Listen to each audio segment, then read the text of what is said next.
ঘটনা ভাই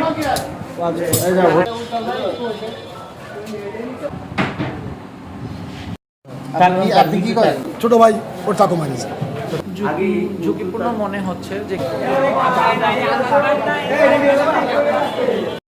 মাত্র 500 টাকার জন্য আপন ছোট ভাই আসাদের সাথে বড় ভাই আজাদ গুরুতর আহত।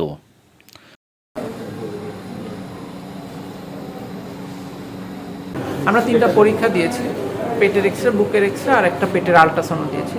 এই রিপোর্টগুলো আমরা দ্রুত পেলে আমরা একটা সিদ্ধান্ত নিতে পারবো। ঝুঁকিপূর্ণ মনে হচ্ছে যে কারণে পরীক্ষাগুলো করা দ্রুত দরকার। ডক্টর তানভীর। যশোর নোয়াপাড়া ইউনিয়নের পাগলাদহ গ্রামের আফজালের ছেলে আজাদ পেশায় রাজমিস্ত্রি। গতকাল রাত 8টার দিকে পাগলাদহ গ্রামের নিজ বাড়িতে ছোট ভাই আসাদের কাছে বড় ভাই আজাদ পাওনা 500 টাকা চাইলে আসাদ ক্ষিপ্ত হয়ে আজাদের বুকে করে পালিয়ে যায়। স্থানীয়রা আহত আজাদকে উদ্ধার করে যশোর জেনারেল হসপিটালে নিয়ে গেলে সার্জারি বিভাগের চিকিৎসক ডাক্তার তানভীর আজাদকে প্রাথমিক চিকিৎসা প্রদান করে জানান আজাদের অবস্থা আশঙ্কাজনক।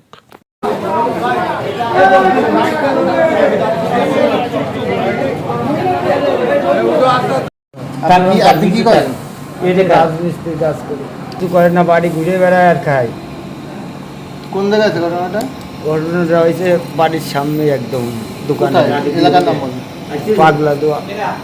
এর মধ্যে ওই মোবাইলে দুই ভাই তর্ক বিতর্ক হয়েছে। তারপরে আমি অফিসে বসো, ও বললে ভাই আমি একটু বাসা থেকে ঘুরে আসি। এর মধ্যে শুনি ওর ছোট ভাই ওর চাকু মারিয়েছে। ছোট ভাইয়ের নাম? ওর ছোট ভাইয়ের নাম হচ্ছে আসাদ। আপনার নাম? হ্যাঁ, এর নাম হচ্ছে আজাদ।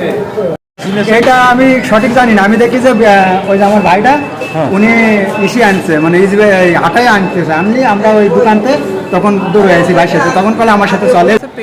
পেট এবং বুকের যে মিলন স্থান আমরা বলি এপিগ্যাস্ট্রিক রিজনে, এখানে একটা ডিপ উন্ড আছে। এখন আমাদের কাছে এই মুহূর্তে তাৎক্ষণিক যেটা করার ছিল, ভিতরে অর্গান ড্যামেজ আছে কি না সেটা তো আসলে পরীক্ষার রিপোর্ট না পাওয়া পর্যন্ত আমরা কোনো সিদ্ধান্ত নিতে পারছি না, যে কারণে আমরা দ্রুত ভিত্তিতে 3টা পরীক্ষা করার জন্য বলেছি। সার্বিক এই মুহূর্তে ঝুঁকিপূর্ণ।